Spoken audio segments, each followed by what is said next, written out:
을은 갑소유 토지를 소유의 의사로 평공인하게 점유하고 있다. 취득시 완성 설명으로 틀린 것은. 자, 이것도 취득시 문제인데 조금 깊이 문제를 냈어요. 다른 거 큰 문제 없죠. 점유만 하면 되니까 간접 점유, 취득시 할 수 있죠. 자, 그 다음에 뭐 2번도 만일 취득시 완성 전에, 자, 포인트가 완성을 기초로 해가지고 시효 완성 당시에 진정한 소유자한테 시효 완성 주장해서 등기 청구할 수 있으니까 그 완성 전에는 소유자가 몇 사람이 바뀌어도 상관이 없다고 그랬어요. 그럼 완성 전에 제3자에게 토지 소유권이 이전되고 그 뒤 시효가 완성됐으면 을은 제3자에 대해서도 취득 시효 완성을 주장할 수 있다. 근데 이제 완성 이후에 소유자가 달라졌으면 이제 문제가 있다고 그랬죠. 기억이 나셔야 되는데. 3번은, 자, 3번하고 이제 5번이 같은 원리가 됩니다. 갑의 토지가 있고 을이, 자, 96년도에 점유를 시작해서 20년, 2016년 시효가 완성됐죠. 자, 그리고 아직 등기를 하지 않았다. 그러면 아무리 점유 취득 시효 완성이 됐다 하더라도 등기를 하지 않았으면 을이 소유권을 취득한 건 아니라고 그랬어요. 계속 갑이 토지 소유자가 되는 거죠. 특히 갑이 이 시효 완성됐다는 것을 모른다면 더더욱이냐 시효가 완성된 이후에도 갑은 말 그대로 소유자로서 적법한 권리를 행사하고 있는 거예요. 자, 그래서 3번 같은 경우는 시효 완성 사실을 모르고 있던 갑이 그 토지에다가 건물을 신축했다는 것이요. 자기 땅에다가. 자, 얘가 지금 시효가 완성됐지만 원래 토지 소유자가 시효 완성 사실을 모르는 상태에서 계속 소유자로서 자기 땅에다 건물을 신축했으니까 좀 적법한 것이 되겠지. 그럼 나중에 시효 완성자가 내가 이미 시효가 완성됐으니까 그 건물 철거해달라 그렇게 청구할 수는 없다는 얘기가 돼요. 근데 알면서 여기다 건물 졌으면 그건 잘못된 것이다. 우위법 방해가 되는 거예요. 모르고 했으면 돼요. 그럼 5번도 마찬가지예요.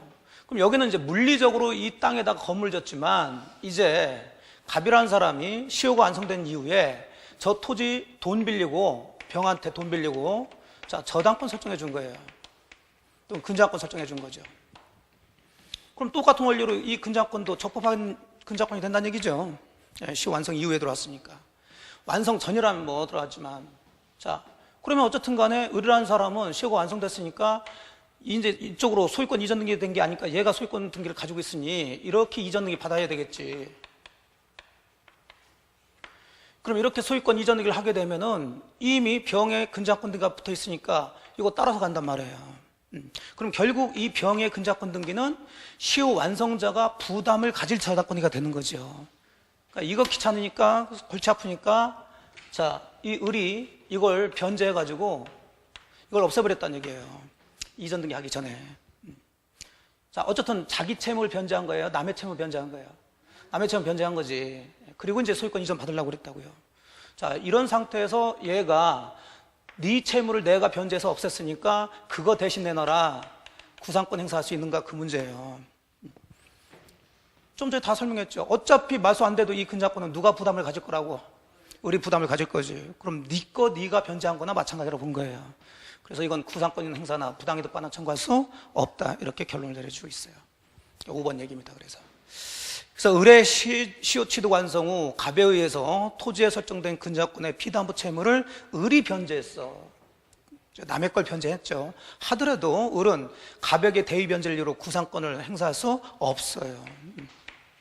그래서 5번이 이제 틀린 얘기가 되죠. 조금 깊이 들어간 얘기입니다. 자, 물론 우리 요약집에도 있는데 거기 판례가 너무 많아가지고 거기까지는 설명해 드리지 않았지.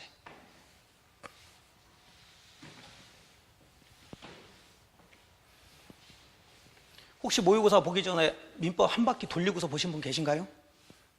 여기 계신 분 중에서? 대단하네. 아니 그렇게 좀 하셔야 된다니까.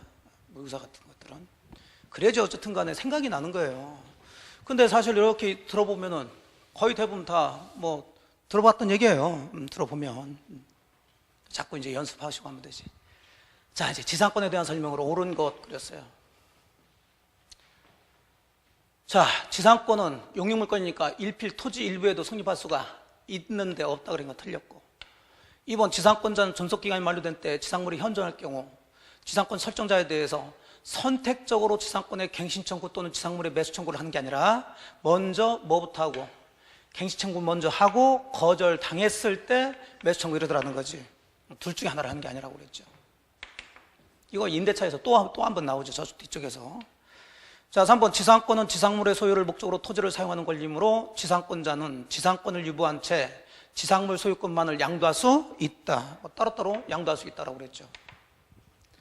4번 지상권의 지료지급 연체가 토지 소유권 양도 전후에 걸쳐, 이것도 숱하게 얘기했던 거지. 양도 전후에 걸쳐 이루어진 경우, 자, 토지 양수인이 소멸 청구하기 위해서는 토지 양순에 대한 연체 기간이 몇 년 이상이 돼야, 2년 이상이 돼야 양수인이 소멸 청구할 수 있다. 이게 맞는 얘기가 되죠. 양도 전후에 걸쳐서 2년 이상이면 틀리다고 그랬고요. 자, 5번은 금융기관이 토지에 저당권과 함께 지료 없는 지상권 설정받으면, 그럼 저당권과 함께 지상권 설정받았으니까 이것을 우리가 담보지상권이라고 그랬어요. 자, 우리가 배운 것은 이 담보지상권은 기간이 뭐 20년, 30년 써있다 하더라도 뭐가 없어지면, 피담보 채권이 없어지면 담보로 쓴 거니까 이 지상권도 같이 없어진다고 그랬죠. 근데 이 지상권이 소멸되기 전이면 어쨌든 이것도 지상권이니까 다른 사람이 그 토지 침해하면은 지상권에게서 자, 뭐 배제 청구나 손해배상 청구할 수 있겠죠. 저당권자니까. 자, 그래서 옳은 것은 4번이 돼요.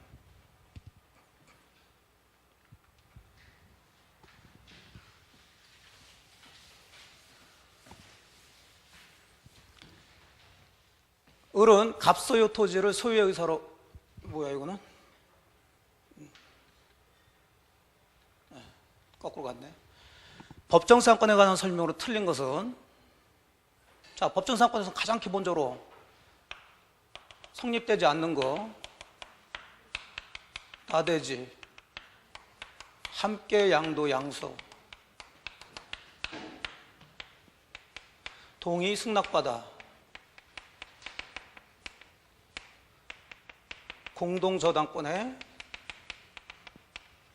신축 얘기 나오면 성립이 안 된다고 그랬죠? 이거 풀 때 그거 생각이 나셔야 된다고.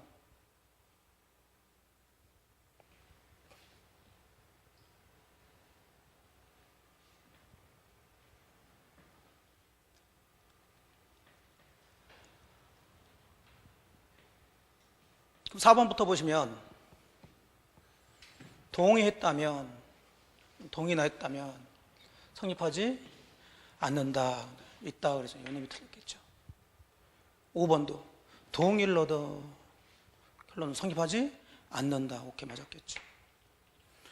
이렇게 하면 너무나 간단하게 풀 수 있는 건데 이거 하나하나를 굉장히 어렵게 공부하시면 어렵죠. 이거 굉장히 깊이 있는 얘기예요. 여기는 공동저당권 나왔고, 그럼 뭐 찾아? 신축. 그럼 결론은 성립하지 않는다. 여기도 신축은 나왔지만 공동저당권이 안 나오죠? 네, 그럼 성립할 수 있지.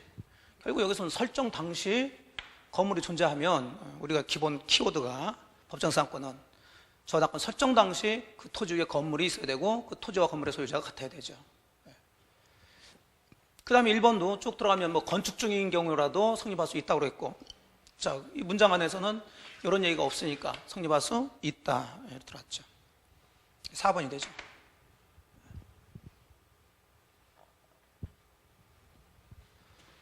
자, 지역권에 관한 설명으로 틀린 것은,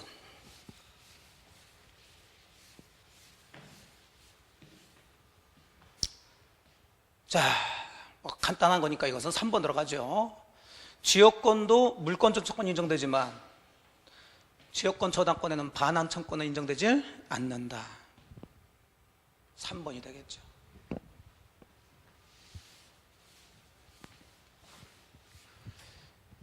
자, 갑은 을소유 X주택 일부, 자, A부분에 전세금 1억 원, 존속기간 2년으로 하는 전세계약을 체결하고 전세권 등을 마쳤다. 옳은 것은, 자, 요게 이제 X주택이라 치면 그 중에 A 부분에 대해서만 전세금 1억에 존속기간 2년으로 전세권을 취득하고 있다는 거죠. 전세권에 대한 얘기 들어가 보면 되시죠. 1번 갑은 전세권 존속 중에는 장래 그 전세권이 소멸할 경우에 전세금 반환 채권 발생할 것을 조건으로, 자 여기서 이제 몇 번씩 얘기했던 전세권 존속 중에 그 전세금 반환 채권을 양도할 수 있느냐 없느냐 그 문제죠. 확정적으로 양도할 수는 없지만 장래 끝나면 전세금 반환 채권이 발생할 걸 조건으로 해서 조건부로 양도할 수는 있다라고 그랬죠. 없다 그런 거 틀렸고.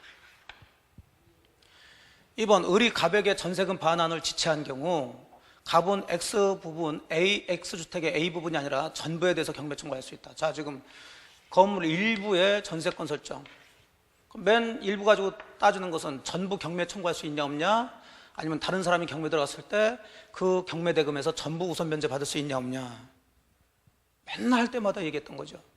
건물 전부에 대해서 경매 청구는 할 수가 없지만, 자 경락 대금에서 우선 변제 받을 수는 있다.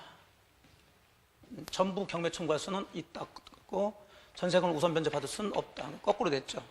여기가 없다, 여기가 있다, 이렇게 들어가줘야 되지.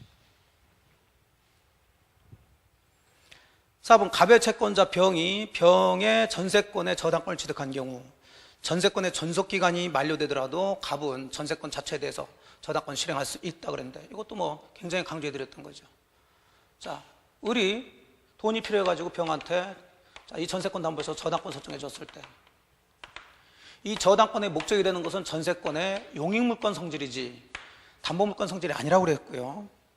그러니까 만일에 이 기간이 끝나게 되면 전세권의 용익물권 성질은 자동으로 없어져 버리니까, 자 이제 이 저당권의 목적이 된 전세권이 없어진 거나 마찬가지가 되고, 그래서 이 저당권자는 전세권 자체에 대해서 실행할 수 없다. 여기 실행할 수 있다 그러니까 이건 틀렸겠죠. 5번 갑의 전세권이 존속할 동안에 을이 X주택을 정에게 매도하고 정명의로 소유권 이전 등을 맞춰줬어요. 자 존속하는 동안에 정한테 저 주택 자체를 팔아서 넘겨줬다. 이거 뭐 몇 번씩 했던 얘기죠. 전세권 물건이니까. 그러면 그대로 이 사람하고 그 전세권은 주택 양수인하고 전세 관계가 그대로 유지되면서 전세기가 끝나면 전세금 반환 의무는 양수인이 전세금 반환 의무를 지지. 자, 전세권 설정자는 전세금 반환 의무 소멸한다. 자, 5번이 되겠네요.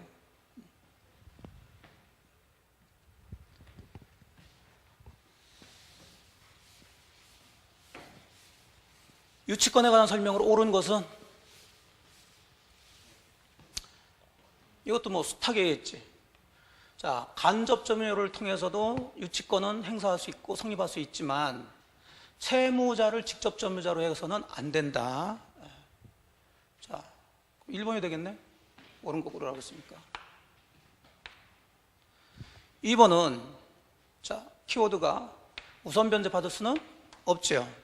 유치권은 뭐가 없다고요?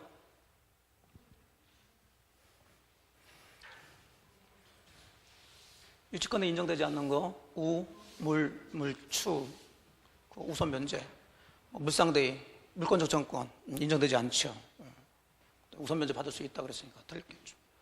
이런 것들이 조금 문제가 될 수 있는데, 자 이런 것들은 이제 문제풀이하면서 들어가시면 되는데, 기본적으로 유치권이 성립되려면 요건 정도는 기억을 좀 하시라고 그랬어요. 첫째, 자기 물건, 타인 물건, 타인 물건.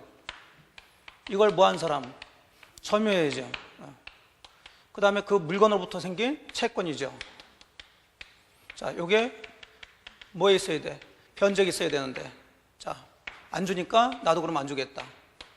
요거에 대한 얘기죠. 그럼 유치권자가 그 물건에 대해서 유치권을 행사하려면은 일단 자기 물건이 아닌 다른 사람 물건이어야 돼. 꼭 채무자 물건일 필요는 없지만, 그럼 여기 같은 경우는 수급인이 누군지 모르더라도, 자, 쭉 그 문장을 읽어보시면 수급인은 유치권을 행사할 수 있다. 자, 이게 맞냐 틀리냐 이 문제 아니에요? 그러니까 문장 속에서 다 그 주어, 그러니까 나중에 이제 문제풀이 들어갈 때 그런 거 연습 많이 하시는데, 문제를 풀면서 그런 걸 잘라 들어가야 돼요. 이거 나 모르니까 계속 우위로 가고 다시 가고 다시 가가 아니라. 자, 결국은 이럴 경우에 수급인이 유치권 행사할 수 있냐 없냐 그 얘기인데, 그러면 이 건물에 대해서 유치권 행사할 수 있냐 없냐 그 문제겠죠. 그러면은 쭉 들어가 보니까 위에 이 경우 다시 읽어보니까 경우는 수급인이 자신의 노력과 재료를 들여서 신축한 건물에 대해서 소유권을 원시 취득한 경우, 이 건물이 누구 거란 얘기예요? 수급인 거라고 알려주고 있죠. 예. 그러니까 이것만 찾아내면 되는 건데 수급인이 누구고 노력과 재료를 왜 들였고 이런 얘기 막 자꾸 하면 머리가 아프다니까. 그럼 결국 건물은 수급인 건데 수급인이 지 건물에 대해서 유치권 행사할 수는 없다는 결론이 나와줘야지.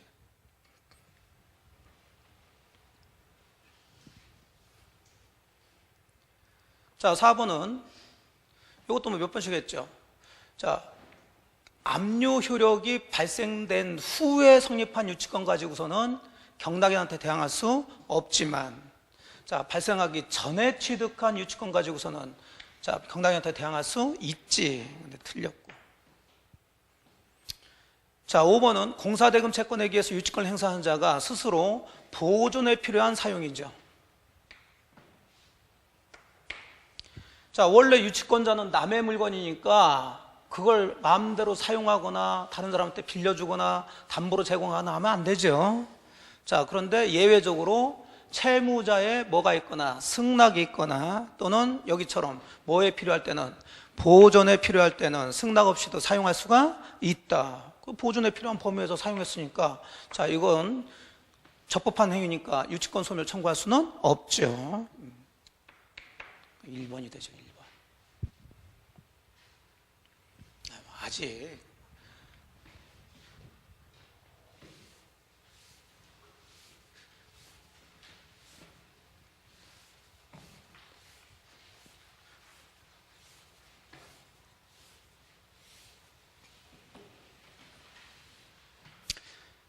그래서 제가 계속 강조해드리는 게 이론은 자기 것이 되기가 어려워요. 민법의 전부 그 내용들이 다 자기 것이 되기는 어렵지. 그럼 뭘 어떻게 해야 되냐? 문제를 많이 다뤄봐야 된다니까. 문제를. 그러면 계속 나온 것들이 계속 반복적으로 계속 나오고 하니까 그걸 가지고 찾아내셔야 된다고, 객관식은. 근데 이제 안 되니까 또 가서 이제 막 교과서 찾고 막 해가지고 또 들어갑니다. 그럼 볼 때는 아는 것 같아요, 볼 때는. 몇 번씩 제가 말씀을 1년 동안에 민법만 하시면 돼. 민법만 하시면은 그러면 그렇게 해도 돼요. 우리가 할 게 민법밖에 없나요?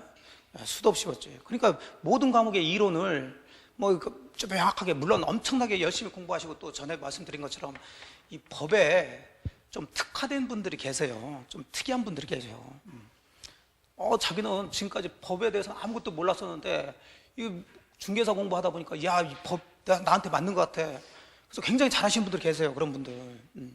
그런 분들은 이제 뭘 안 해도 뭐 민법이든 뭐든 자기네들이 다 해가지고 하지. 근데 보통 분들은 1년 내에 민법 하나 하기도 힘들어, 사실은. 그러니까 그걸 제가 알기 때문에 처음부터 아예 공부를 할 때, 시험 공부를 다 이렇게 욕심내가지고 이렇게 하려고 하지 말란 얘기가 그런 얘기예요. 그 다음에 이론을 전부 다, 뭐가 나오면 탁탁탁탁 이렇게 해가지고 한다.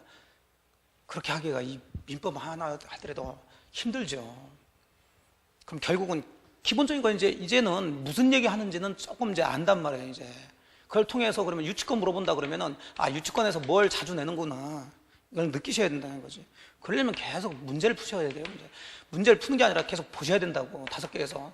이거 맞고, 이거 틀리고, 이거 맞고, 이거 틀리고. 그래서 이제 기출 문제를 제가 3월 달부터, 우리 뭐 특강도 했지만은, 그냥 혼자 공부하시는 분들이라도 기출 문제라도 계속 그걸 보시라고 얘기한 게 그거예요. 그리고 나서 이제 계속 또 한 번 봤다고 해서 문제 기출 문제라고 해가지고 한 번 봤다고 해서 또 자기 거야 되는 건 아니니까 계속 또 확인하시고, 그러면 이제 알게 모르게 이 지문들이 익숙해진다고요. 익숙해. 그런 식으로 이제 객관식은 공부해가지고 점수가 맞는 거지. 뭐 다 민법에 대해서 내가 이렇게 좀 어느 정도 딱 해가지고 누구한테 좀 설명도 하고 그건 도저히 좀 힘들어요. 자, 저당권에 관한 설명으로 틀린 것 그랬는데, 저당물의 소유권을 취득한 제3자.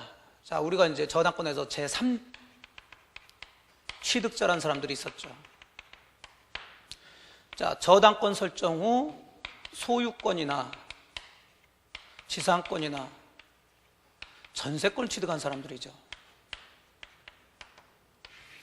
이 사람들을 제3취득자라고 그래서, 자, 이 사람들은 정신없는 사람들로서 저당권이 설정되어 있는데 이런 걸 취득했다.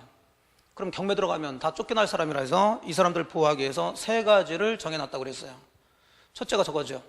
경매 절차에서 뭐가 될 수 있다? 경락인 될 수 있죠. 경매인 될 수 있고. 그 다음에 살면서 선순위 저당권이 있으니까 불안해 죽겠어. 그러니까 갚아서 그거 소멸해달라고 청구할 수 있다고 그랬고. 이건 돈이 있어야 되는데 돈이 없다 그러면은 경매 들어갈 수밖에 없죠. 그럼 경매 대금에서 그동안 이 사람들이 그 물건에 대해서 썼던 비용을 우선 상환 받을 수 있다. 자, 세 가지 있다고 그랬어요. 1번이 틀렸겠죠. 될 수 있는데 없다고 그랬으니까. 이것도 뭐 기출문제에 나왔던 질문이고. 자, 2번 토지를 목적으로 저당권 설정한 후 그 설정자가 그 토지의 건물을 축조하고 소유한 경우 저당권자는 토지와 함께 그 건물에 대해서도 경매 청구할 수 있다. 일괄경매죠. 그럼 일괄경매는 일단 저당권 설정 당시에 건물이 없어야 되고 그 후에 건물을 짓고 그 다음에 그 경매 당시에 토지와 건물 소유자가 같아야 된다고 그랬어요. 그러면 토지 목적으로 저당권 설정한 후에 설정자가 그 토지를 건물을 축조하고 계속 소유하고 있었다는 얘기니까, 자, 경매 들어갈 당시에 토지 소유자하고 건물 소유자가 같다는 얘기고요. 그럼 같이 경매 청구할 수 있다. 자, 3번 저당 부동산에 대해서 저당권에 기한 압류가 있으면 압류 이후 저당권 설정자의 저당 부동산에 관한 차임 채권에도 저당권 효력이 미친다 그랬는데, 자, 우리가 차임 같은 것들을 뭐라고 얘기하냐면 과실이라고 그러죠. 원래 과실에는 저당권 효력이 미치질 않는데 뭐 후? 압류 후. 종물이나 부합물은 그럴 필요가 없이 무조건 미치는데 저당권 효력이 미치냐 안 미치냐 그 문제였죠. 그러니까 압류 이유니까 과실에도 미치겠지. 4번 저당 부동산에 대해서 지상권을 취득한 제3자는 여기 또 나왔죠. 자, 저당 부동산에 대해서 뭘 취득했냐면 지상권 취득한 사람 제3취득자죠. 그러면 담보된 채권 변제하고 소멸 청구할 수 있다 그래요. 근데 가장 대표적으로 저당 부동산에 대해서 후순위 저당권을 취득한 자는 이래버리면 틀리다고 그랬어요. 얘는 제3취득자가 아니라고 그랬지. 후순위 저당권을 취득한 사람은. 5번 저당권 설정자의 책임 있는 사유로 인해서 저당물의 가액이 현저히 감소된 때에는, 자, 저당권자는 저당권 설정자에 대해서 그 원상의 복도는 상당한 담보 제공을 청구할 수 있다. 담보물 보충 청구권이죠. 뭐 가볍게 보시면 돼요. 1번이 틀린 얘가 되지.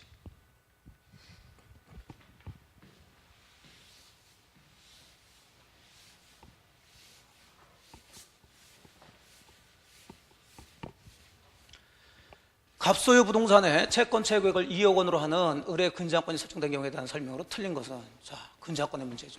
채권 채권액 2억 원 틀린 거. 자, 채권 채권액만 정해져 있지 채권액은 정해져 있질 않으니까 채권이 확정되기 전에, 자, 일시적으로 전부 소멸되더라도 의뢰 근저당권은 소멸하지 않죠. 부종성이 약화가 되죠. 2번 어른 이행기 경과한 1년분에 한해서 지연배상금을 우선 변제받을 수 있다고 그랬는데, 자, 근저당권으로 담보되는, 자, 이 피담보 채권의 범위는 이미 얼마로 잡아놨어요? 2억. 그럼 2억 범위 내라면 이행기를 경과한 1년이든 2년이든 3년이든 상관없이 다 담보가 되죠. 이 놈이 틀렸겠네요. 하지만 이제 이게 저당권이라면 이행기 경과한 몇 년분? 1년분. 3번 우리 근저당권에 기한 경매를 신청하면 의뢰 피담보 채권은 경매 신청 시에 확정된다. 자, 채권액 확정 시기인데 의리 스스로 경매 신청했으면 경매 신청 시에, 후순위권자가 경매 신청하면 매각대금 완납 시에. 4번 확정된 의뢰 채권액이 3억 원이야. 자, 채권 채권액이 2억 원으로 잡았는데 확정된 채권액이 3억 원이다. 초과하고 있죠. 자, 그러면 누가 갚느냐에 따라서 2억만 갚고 근저당권 맞춰달라고 할 수도 있고 3억을 다 갚아야 근저당권 맞춰달라고 있고 그랬더랬죠. 채무자가 갚을 때는 당연히 3억을 다 갚아야 되고, 물상보증이나 제3취득자가 갚을 때는 2억만 갚아도 된다. 그럼 누가 갚냐를 보시면 되죠. 어려운 그랬으니까, 자, 을은 3억 원 전부를 변제해야 근저당권 마소를 청구할 수 있다. 을이 잘못됐죠. 을이 왜 갚어? 을은 지금 누구예요? 근저당권자죠. 그렇게 돼 있나요? 그 문제?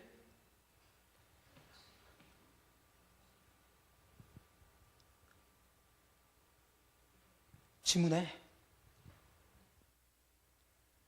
문제집에 그렇게 돼 있어요? 잘못됐네 이거. 지금 보세요. 지금 갑소유 부동산의 채권적 이권을 하는 누구의 근저당권이 설정됐다고 그랬어요? 그럼 을이 누구요? 근저당권자죠. 근저당권자가 채권자 아니야? 채권자가 왜 갚어 지가? 갑이 갚는다고 하든지 뭐 이렇게 얘기가 됐어야 되겠죠. 아닌가요?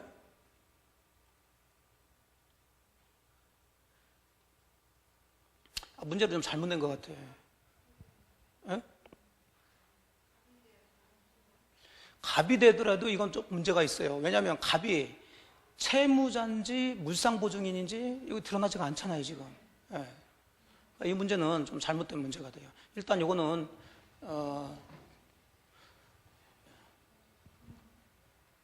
틀린 것 그랬는데 2번 틀렸고 2번은 확실하게 틀렸고요. 4번도 이것도 을이라고 했으면 완전히 틀렸고 을이 왜 자기 채권을 지가 갚어. 그리고 갑이라고 해도 갑이 지금 갑소유 부동산에 그랬지 갑이 채무자란 얘기인지 물상보증이란 얘기인지 이런 얘기가 없죠. 예. 그러니까 이 지문은 잘못된 지문이 되는 거지. 무슨 얘기 이해되시죠? 예. 4번도.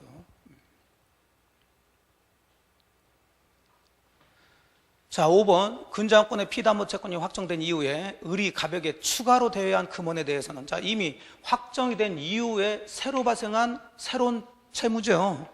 이건 근저당권으로 담보되지 않겠지. 2번이 되겠죠. 일단 2번은 틀린 걸로 확실하고요. 4번도 틀린 걸로 봐야 되겠네요.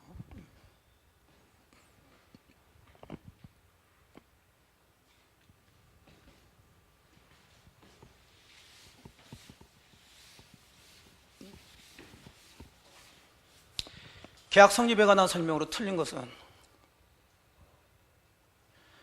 계약의 청약은 원칙으로 철회할 수가 없죠. 하지만 여기 보니까 사전에 철회의 자유를 유보했다는 얘기니까 보류했다는 거죠. 그럼 당연히 철회할 수가 있지. 자, 2번 격지자 간의 계약은 승낙이 승낙기간 경과 후에 도달하더라도 발송할 때 성립한다. 또 장난친 거죠. 우리가 격지자 간의 계약에서 승낙은 의사표시지만 도달한 때가 아니라 발송한 때 효력이 발생돼서 발송한 때 성립하는데 그 전제 조건은 그 승낙이 승낙 기간 내에 뭐 한 것을 도달한 걸 전제로 깔고 그런 거지. 그럼 여기는 승낙 기간 경과 후에 도달됐다는 것은 아예 계약 자체 성립이라는 얘기는 있을 수가 없지요. 이놈이 틀렸겠네요. 자, 나머지 뭐 큰 문제 없고요.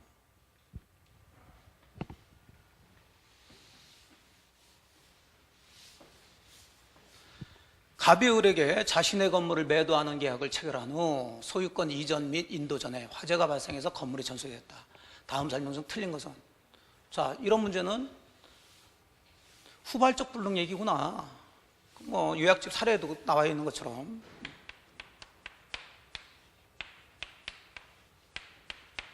자, 8, 9. 소유권 이전 및 인도 전에 4월 1일 날 매매 계약을 해서 5월 10일 날 이행을 하기로 했는데 4월 30일 정도에서 전수됐다.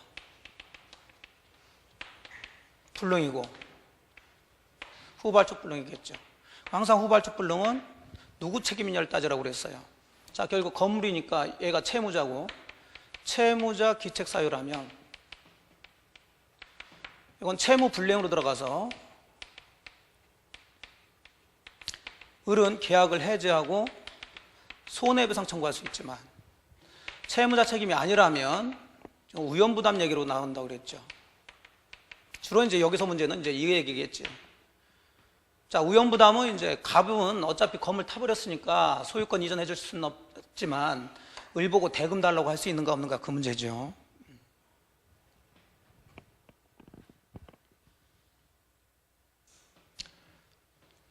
자, 2번부터 들어가 봅니다. 1번 뻔한 얘기고. 양 당사자 책임 없는 사유로 화재가 발생했다. 자, 양 당사자 책임 없다는 얘기니까 채무자 책임 아니라는 얘기고 우연부담 문제고, 우연부담 중에 가장 원칙적인 거, 쌍방의 책임 없는 사유로 불능이 됐을 때는 채무자는 상대방의 이행을 청구할 수 없다. 돈 달라고 할 수는 없죠. 맞았고. 을의 과실로 인해서 화재가 발생됐다. 자, 을 채권자의 과실로 화재가 발생돼서 없었다. 자, 역시 우연부담 문제죠. 하지만 을이 과실을 해서 했으니까 갑은 을에게 대금 청구할 수 있다. 4번, 을이 채권자 지체 중이라도, 자, 을이 이제 5월 20일 날 갑이, 자, 요 같은 경우 이제 전수된 게 4월 30일이 아니라, 자, 5월 10일 날 소유권 이전 등기 서류를 줬는데 얘가 좀 안 받았다는 거죠.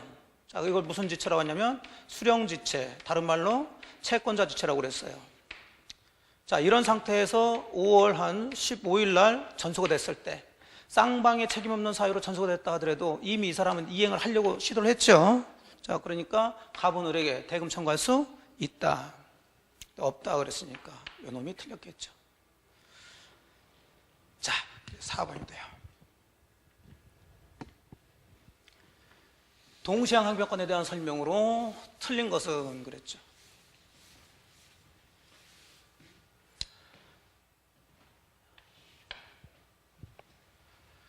가압류 등기는 부동산 매매 계약에서 특이하게 없는 매도인의 소유권 이전 등기 의무하고 가압류 등기 말소 의무와 매수인의 대금 지급 의무 간에는 동시행관계 있겠죠.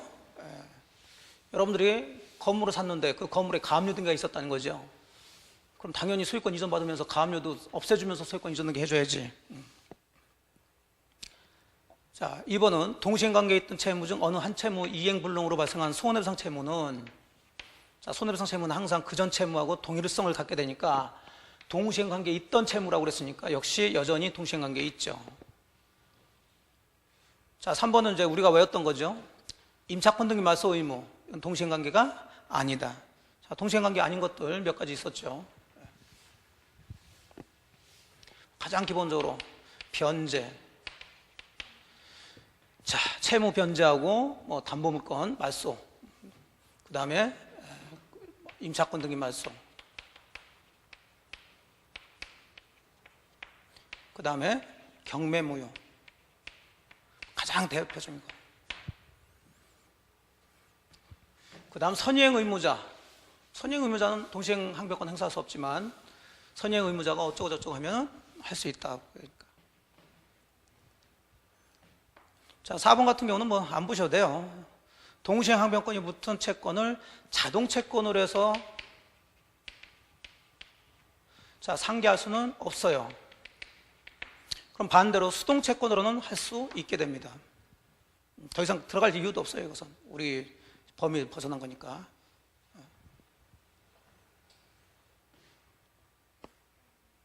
쌍방의 채무가 동시행관계에 있는 경우 동시행 항변권을 행사해야 지체 책임을 면한다. 이것도 많이 했죠.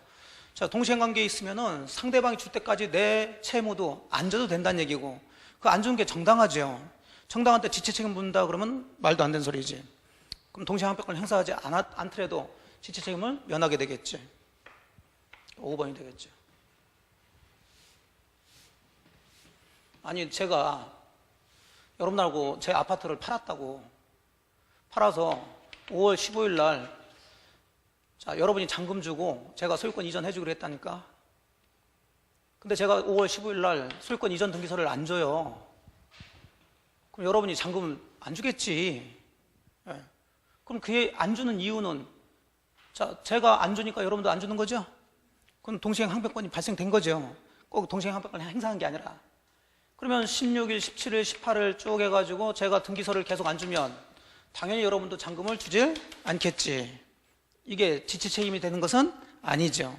꼭 여러분이 내가 이거 좀 동시행항변권을 행사하고 있다라고 행사할 이유가 없죠. 줄 때까지 안 줘도 되는 게 동시행항변권이니까. 5번이 되겠죠.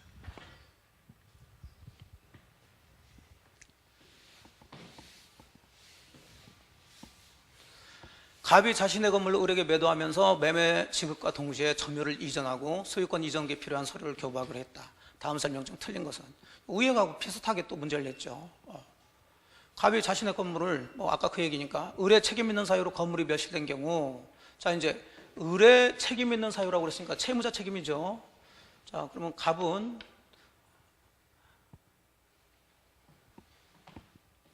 을에게 매매대금 지급을 청구할 수 있다. 아까 봤던 똑같은 얘기가 되죠. 예. 문제를 좀 이렇게 선별해서 좀 냈었어야 되는데 같은 문제예요. 아까하고 안 봐도 되죠? 같은 문제. 요거하고 요거잖아요. 을의 과실로 인해서 화재가 발생하면 갑은 을에게 매매등을 청구할 수 있다. 을의 책임 있는 사유로 건물 매수는 갑은 을에게 매매등을 청구할 수 있다. 우연부담 문제집을. 문제를 조금 신경 써서 냈었으면 이렇게 내면 안 돼. 잘 냈습니다. 2번 갑과 을의 책임 없는 사유로, 똑같은 얘기지. 갑과 을의 책임 없는 사유, 아까 쌍방의 책임 없는 사유. 그럼 갑은 을에 대해서 대금 지급 청구할 수 없다. 아까 우연부담 얘기 똑같은 얘기예요. 그래서 제가 안 그린 거예요, 이거는. 갑 해가지고. 3번 갑이 자신의 채무 일체 이행을 제공했으나, 자 을이 이유 없이 이를 수령하지 않은 경우, 이게 수령지체고, 수령지체했으면 그 대가 위험은 을에게 이전된다. 어려운 말 썼지만 결국은 수령지체 중에는 이제 쌍방의 책임 없는 사유로 멸실됐다 하더라도, 자 너는 돈을 줘야 된다 이 얘기겠죠. 대가를 줘야 된다는 얘기예요. 4번 건물의 저당권이 설정되었고 그 저당권 실행으로 을이 건물의 소유권을 취득할 수 없게 된 경우, 자 이제 담보 책임 얘기를 물어보고 있죠. 근데 또 이 문제하고 뒷문제가 똑같아요. 또 자 요거는 이렇게 좀 사례 형태로 해서 우연부담하고 담보 책임을 같이 섞어냈지만, 자 건물의 저당권 설정됐고 그 저당권 실행으로 을의 건물의 소유권이 취득할 수 없게 됐다. 담보 책임 중에서 저당권 실행으로 날아가 버린 거죠. 그때는 선악 따져 안 따져? 안 따지고 악의 을은 계약 해지하고 손해배상 다 청구할 수 있는데 손해배상 청구할 수 없다 그러니까 이놈 틀렸죠. 자 5번은 만약 갑의 책임으로 건물이 멸실된 경우를 했으니까 아까 얘기했던 갑 채무자 책임이니까 채무 불이행, 을은 계약 해지하고 손해배상 청구할 수 있다.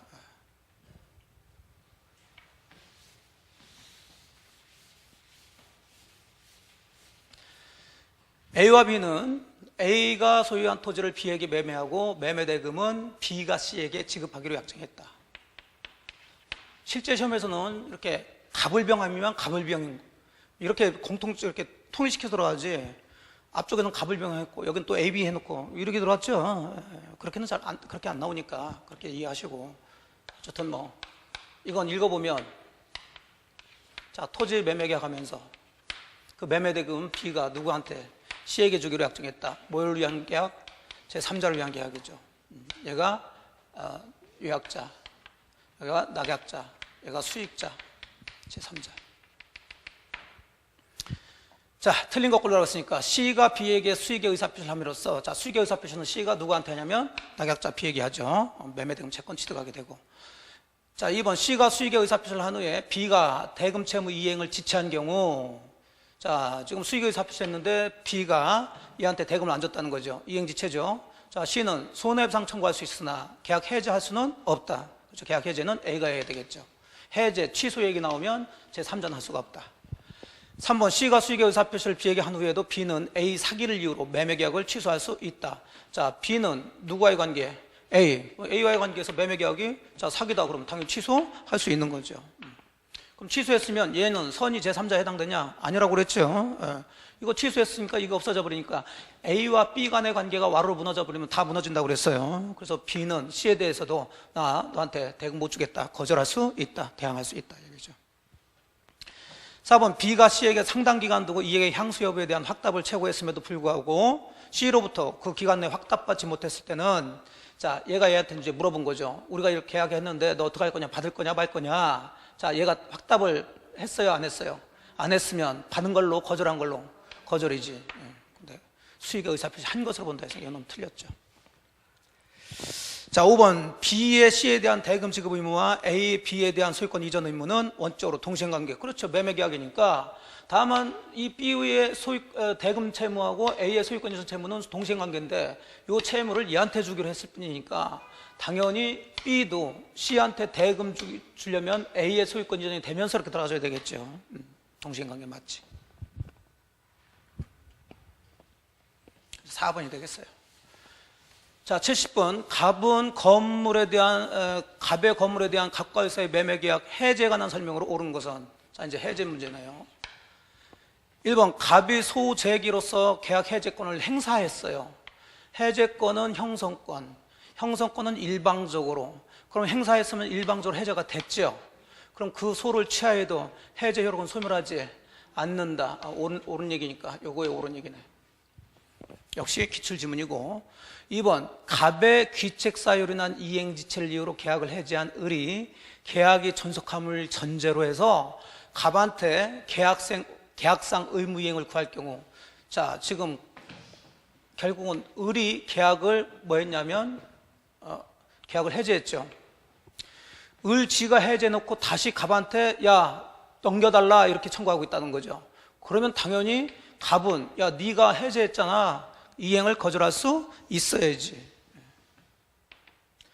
3번 갑의 소유권 이전 등기 의무 이행 불능을 이유로 계약 해제하기 위해서는, 자, 아무것도 할 필요는 없죠.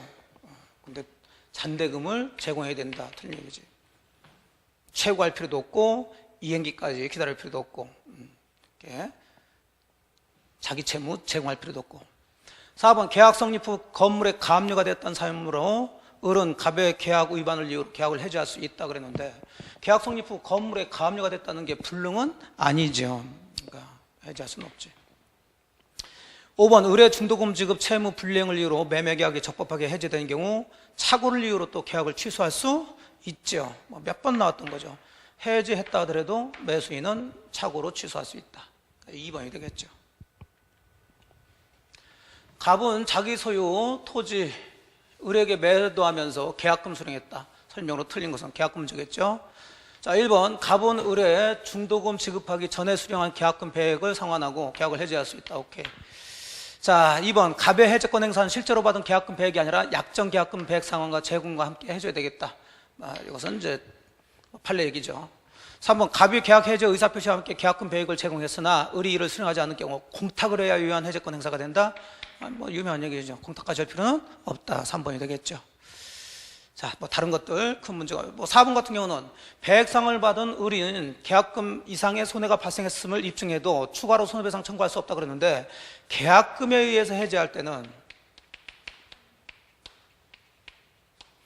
자, 일반적인 법정 해제하고 좀 다른 게, 소급표는 똑같이 인정되지만 원상회부라는 게 있을 수가 없죠. 계약금은 이행 착수 전에 했을 테니까. 그 다음에 채무 불이행으로 해제한 게 아니니까 손해배상 청구할 수 없다. 기억나시나요?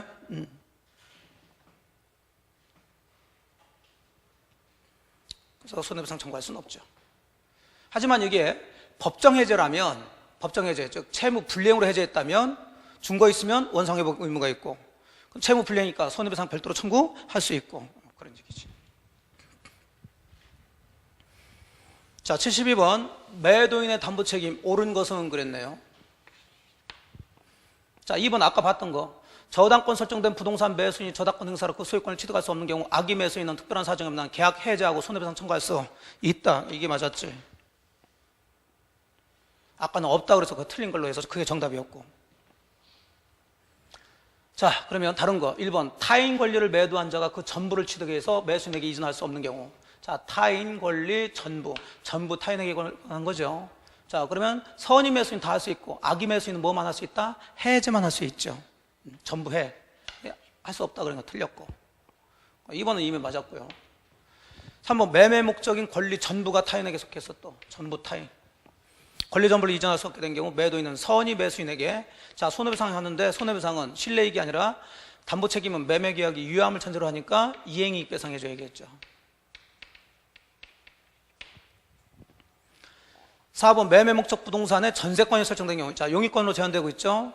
계약 목적 달성 여부와 관계없이 선의 매수인은 계약을 해지할 수 있다 그랬는데, 선의 매수인만 이제 계약을 해지하고 뭐 손해배상 청구에 들어갈 수 있지만, 계약을 해지하려면 계약 목적을 달성할 수 없는 경우에만 해지할 수가 있죠. 선의라 하더라도. 자, 5번 권리 일부가 타인에게 속할 경우 선의 매수인이 갖는 손해배상 청구는, 자, 계약 한 날로부터 1년 내가 아니라 선이니까 안 날로부터 1년이 되겠죠. 다 틀렸지. 그래서 옳은 것이 2번이 되겠어요.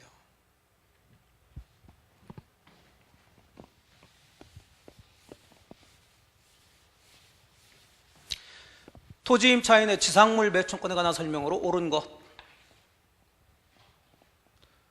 자, 매수청권 대상이 되는 지상물은 임대인의 동의를 얻어 신축한 것에 한정된다. 자, 지상물 매수청권의 대상이 되는 지상물은 제한이 없다고 했어요. 누구 거기만 하면? 임차인 거기만 하면. 2번 임차인이 지상물의 소유권을 타인에게 이전한 경우 임차인은 지상물 매수청권을 행사할 수 없다. 이거겠죠. 임차인 거기만 하면 지상물 매수청권 할 수 있다고 그러는데, 임차인이 지상물의 소유권을 타인에게 이전했으니까 이제 임차인 게 아닐 거고, 그럼 임차인은 지상물 매수청권 행사할 수 없겠지. 2번이 옳은 얘기겠죠. 3번 임차인이 임대인에게 계약갱신을 청구하지 않더라도 특별한 사정이 없으면 임차인은 지상물 매수 청구할 수 있다고 그랬는데, 아까 보신 것처럼 지상물 매수 청구는 일단 뭐부터 먼저 하고 갱신 청구를 먼저 하고 임대인이 거절했을 때 매수 청구 들어간다고 그랬어요. 하지만 이제 4번 같이 임대인의 해지 통보로 기간 정하면 토지 임차권이 소멸했을 때는, 자, 갱신 청구할 필요 없이 즉시 매수 청구할 수 있는 거지. 예, 아예 매수 청구할 수 없다 그러니까 이게 틀린 얘기가 되는 거죠. 자, 요 지상물 매수, 하여간 매수 청구는 강행 규정이라고 그랬어요. 그러니까 당사자 사이에 특약으로 배제할 특약은 무효라고 그랬죠. 근데 유효다 그랬으니까 틀렸죠. 2번이 되겠어요. 2번.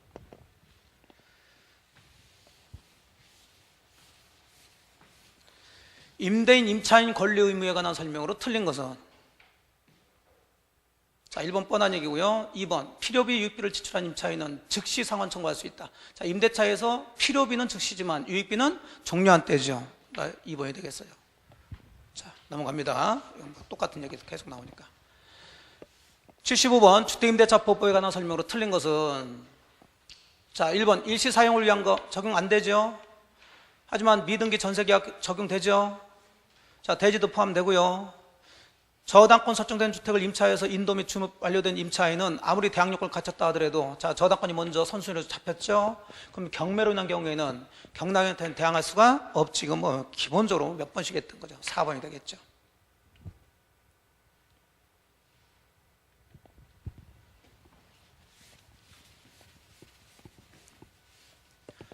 주택임대차보호법상 대항력이 인정되는 경우를 모두 고른 것은 그랬네요. 자, 또 주임법 대항력. 1번 다가구 주택입니다. 다가구 주택은 지번만 정확하게 쓰면 되지 동호수까지 쓸 필요는 없죠. 동호수 기재 없이 지번만 기재 선입신고 완료해서, 자, 대항력이 있겠죠. 이건 뭐 주택을 임차해서 인도받고 주민등록을 완료한 후에 주민등록이 직권말소됐으면, 자, 요 대항력 요건은 계속 유지가 돼야 되는데 직권말소됐다는 것은 지금 행정관청에서 보니까는 거기에 살고 있지 않다는 게 확인됐다는 거죠. 자, 그러면 이건 대항력이 존속된다, 소멸된다? 소멸되겠죠. 그러니까 임차인이 대항력 취득한 이후에 주민등록을 그대로 둔 채 임차인의 주민등록, 여기 뭐 빠진 것 같은데 가족의 주민등록이 빠졌죠? 네. 가족의 주민등록을 그대로 둔 채 임차인의 주민등록을 다른 곳으로 이전한 경우, 자, 가족의 주민등록도 가능하다고 그랬죠? 대항력 유지가 되고. 1번 주택임차인이 임대인 동의를 얻어서 그 주택을 전대하고 직접 점유자인 전차인이 전입신고했다. 그렇죠. 이럴 때는 직접 살고 있는 누가 해야 된다? 전차인. 리을 번이 되겠죠. 기억, 디귿, 리을 5번이 되겠네요.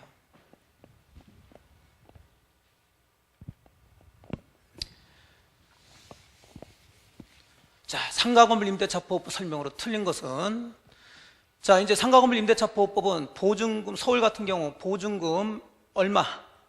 9억 이하인 경우죠. 자, 그러면 원칙적으로 9억 초과하는 상가 임대차에는 이 상가건물 임대차보호법이 적용되질 않는데, 자, 9억을 초과하는 경우에도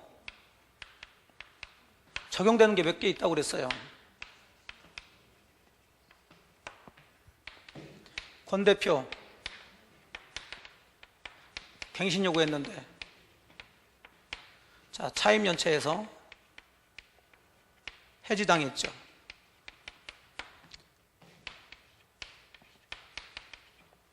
다섯 개 정도. 근데 뭐 3번 같은 경우는 그냥 쭉 외우기 위해서 이제 만들어 놓은 거니까. 자, 권은 권리금에 대한 얘기고, 대는 대항력이죠. 표는 뭐 표준계약서 작성하는 거고, 갱신요구는 갱신요구권, 차임연체 해지는 3기 차임연체 했을 때 해지당하는 거. 이런 것은 보증금이 뭐 9억이든 10억이든 뭐 15억이든 20억이든 상관없이 다 적용된다는 얘기예요. 권리금, 대항력, 갱신요구, 3기 차임연체 했을 때 해지당하는 거.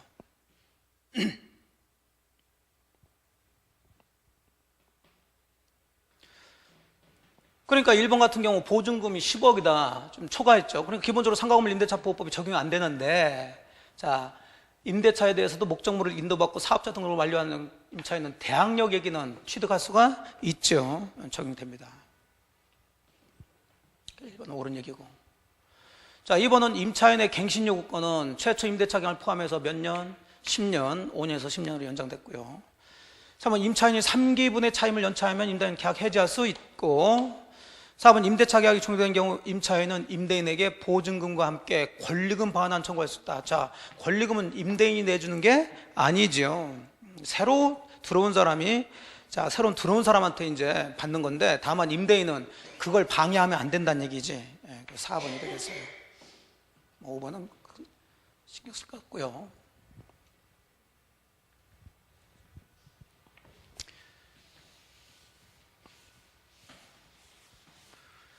가등기 담보 등에 관한 법률에 관한 설명으로 틀린 것은, 자, 가담법은 매매대금 채권 담보하기 위해서는 적용되지 않죠.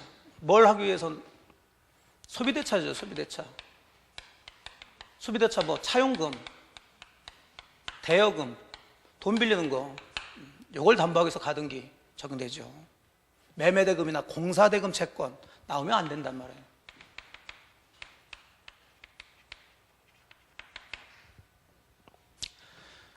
자, 2번은 가등기 담보권의 사적 실행에 있어서 처분 청산형의 담보권 실행은 허용되지 않는다. 사적 실행으로는 안 되고요. 자, 두 가지죠. 돈을 안 갚았을 때 가등기권자는 경매 들어갈 수 있죠. 공적 방법으로의 처분 청산이라고 그래요. 공적 방법으로. 그 다음에 아예 그 부동산 지가 가질 수가 있죠. 그 귀속 청산이라고 그러죠.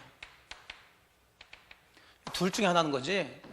자기가 스스로 사적으로 해서 뭐 법에 정하지 않은 대로 뭐 처분한다든가, 아니면 법에 정해지 않은 상태에서 자기한테 소유권 취득한다든지, 이렇게 하면 안 된다는 거죠. 자, 3번 양도담보권자는 뭐 가담법 적용되죠. 아까도 얘기한 것처럼. 그럼 가등기 담보권자나 양도담보권자는, 자, 저당권자하고 똑같이 보라고 그랬어요. 제가 어차피 담보니까.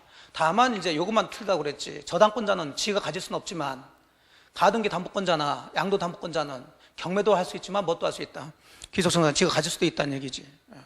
그러면 양도담보권자는 저당권자로 생각하시고, 담보 목적물 멸실로 인해서 양도담보권 설정자가 취득할 보험금에 대해서, 자, 물상대여 할 수가 있어야지.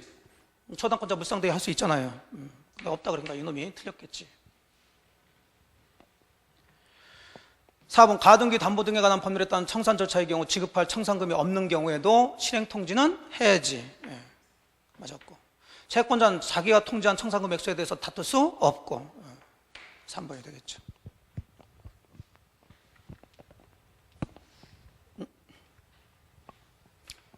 자, 집합건물의 소유 및 관리에 관한 법률. 틀린 것. 자, 1, 2번은 구분 소유권이 성립되기 위해서는 두 가지 갖춰야 된다. 구조상, 이용상 뭐가 있어야 된다? 독립성이 있어야 되고, 플러스 무슨 행위가 있어야 된다? 구분 행위가 있어야 되는데, 이 구분 행위는 꼭 그 건물을 집합건축물대장에 등록하거나 집합건물 등기부에 등기해야지만 이 구분 행위를 하는 것은 아니죠. 그래서 등기해야 되는 것도 아니고, 건물이 완성되기 전에 한 구분 행위도 나중에 건물이 완성되면 효력이 발생될 수가 있죠.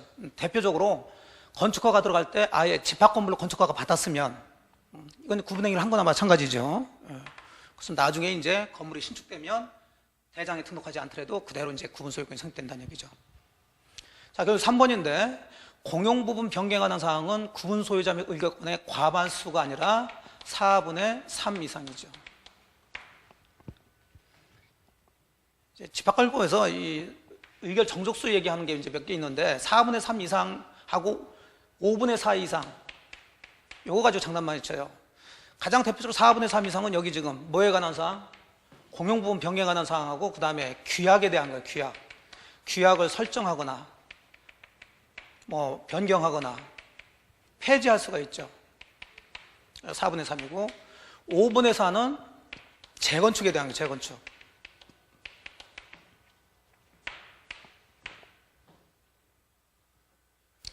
자, 집합건물 오래되면은 재건축해야 되겠죠?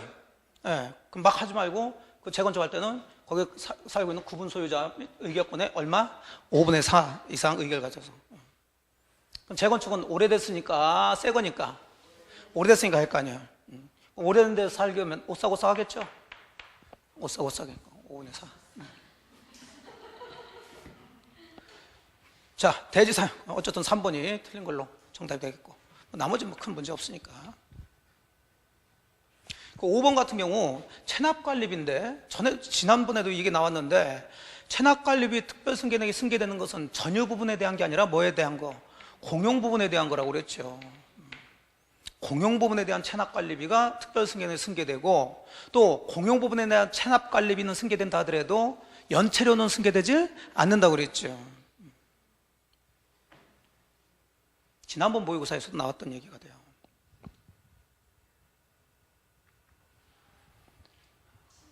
왜 뒤로 가? 자, 마지막. 병으로부터 엑스토지를 매수한 갑은 친구인 을과 명의신탁 약정을 맺고 병으로부터 을일 명의로 이전 등기를 격리받았다. 다음 설명 중 틀린 것은. 자, 갑을병 나오면서 명의신탁 그러면은 삼자간이냐 아니면 계약명의신탁이냐 이 둘 중에 하나를 잡으라고 그랬어요.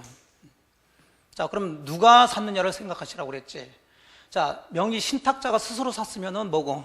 삼자간이고 명의수탁자가 샀으면 계약명의신탁이라니까. 그럼 여기서 보니까 매수한 갑이 그랬어요. 그럼 갑이 지금 친구 을과 명의신탁 약정을 맺고 병으로부터 을 명의로 이전되겠다니까 을은 수탁자지요. 그럼 갑이 뭐란 얘기예요? 신탁자란 얘기지. 아, 그럼 이건 삼자간이구나.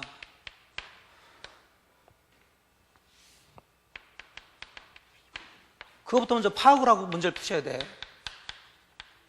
병의 엑스토지를 갑이 스스로 지가 사고 사긴 지가 사고 등기까지 해야 되는데 등기는 지명의로 하기가 뭐하니까 을하고 뭘 맺고 명의신탁 약정을 맺고 자, 부탁을 해서 자, 병이 을한테 직접 이전 등기가 들어간 거죠. 이게 그림을 잡아줘야 이게 문제가 풀리지. 저 보면은 이게 헷갈린다니까 이게. 그럼 그대로 들어가게 되면 명의신탁 약정은 무효가 될 거고요. 하지만 갑과 병 사이 매매 계약은 그대로 유효가 된다고 그랬죠. 근데 병과 을 사이는 등기만 됐지 뭐 원인 관계가 없으니까 이 등기가 유효 무효. 무효니까 결론적으로 소유자는 누구? 병이 소유자라고 그랬지. 그럼 당연히 무효인 등기 맞서야 되겠죠. 자, 이 등기 맞소를 누가 한다? 갑이 한다? 병이 한다? 병이 해야지. 병이 소유자니까. 갑은 직접 못하고 갑은 얘한테 이전 등기 할 수 있죠.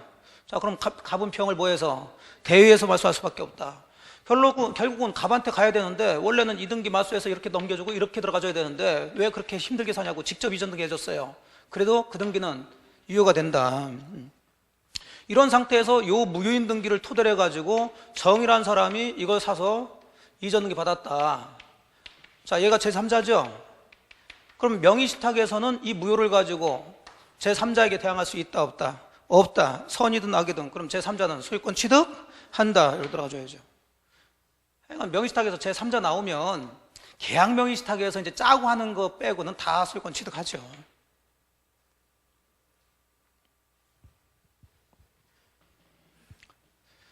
자, 그래서 1번 맞았고, 자, 맞았고, 갑은 병을 대위해서 등기 말소할 수 있고, 을이 스스로 갑한테 소유권을 경유해줬다면, 자, 등기 그 유효니까 소유권 취득할 수 있고, 자, 5번이 되겠죠.